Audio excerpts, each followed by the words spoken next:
va bien, oui, vous autres? Oui, ça va, ça va. Et puis toi? Ah, pas pire, pas pire. Grosse soirée? Non, tranquille ce soir. Tranquille ce soir? Ouais, lundi, peu levé.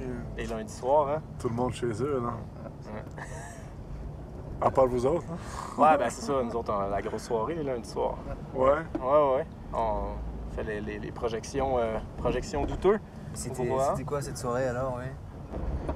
Ce qu'on fait, c'est qu'on invite les gens à venir regarder des mauvais films pour qu'ils soient un peu plus critiques face à ce que les médias leur proposent. Leur montrer qu'il y a du douteux, il y en a partout. Mais pourquoi douteux? Qu'est-ce que vous appelez douteux? Ben, je pense qu'il appelait ça de la marde au début. Puis c'était pas ça. C'est pas ça l'idée. C'est justement, on parle de doute. On parle donc on est en train de douter, on se pose des questions. C'était possible. C'est pour ça que c'est douteux, puis en même temps, c'est ça. Puis le terme douteux, en plus, a comme deux significations. Ça veut aussi dire mauvais, pas très bon. Mais c'est comment ça a commencé? Qui a eu l'idée de ça? C'était Tommy Godette qui un jour a décidé, à la place de louer la dernière nouveauté, de louer RoboFlick 1 et RoboFlick 2. Parce que RoboFlick 1 était tellement bon qu'ils ont décidé de faire un 2. Ah, c'est ça. Donc, ça a été là pas mal le premier questionnement. Ils se sont dit, ça. on vient de voir RoboFlick 1, on a trouvé ça pourri, mais pourtant, il existe RoboFlick 2. Donc, des gens se sont dit, ça, c'était tellement bon qu'il faut en faire une suite. Puis là, c'est là qu'ils sont plongés dans ce monde-là du douteux. C'est des objets culturels divergents qui font partie de la culture puis qu'il faut qu'on conserve parce que justement, il faut apprendre des erreurs du passé. Exactement.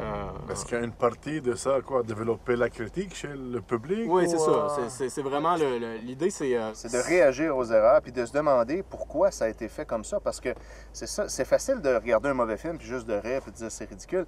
Mais il faut se dire que derrière ce mauvais film-là, il y avait des gens qui croyaient en ce produit-là, qui eux trouvaient que c'était bon. Puis eux ont fait des choix en se disant on va garder cette scène-là, on va la faire comme ça, on va utiliser tel effet spéciaux, on va le faire comme ça au montage, on va écrire ces lignes-là, ces répliques-là, puis c'est ça qu'on va produire. Puis là, il y a du monde derrière qui ont dit on va mettre de l'argent là-dessus, on va le distribuer, on va le vendre, ça va être payant. Nous, on fonctionne avec une échelle de moins 10 à 10. Donc, l'idée, c'est que plus tu t'éloignes du zéro, plus c'est intéressant. Mais si tu t'en vas dans le moins, c'est intéressant en termes douteux. Puis si tu t'en vas dans le plus, c'est intéressant en termes de... On parle d'un bon film, comme par exemple, mettons, on parle d'un film 1+9, ce serait Godfather, mettons. Et puis, là, des moins 9, je pourrais t'en nommer, mais probablement que tu les connaîtrais pas. Mais il y a un film comme Deadly Prey, qui est le Citizen Kane du cinéma douteux.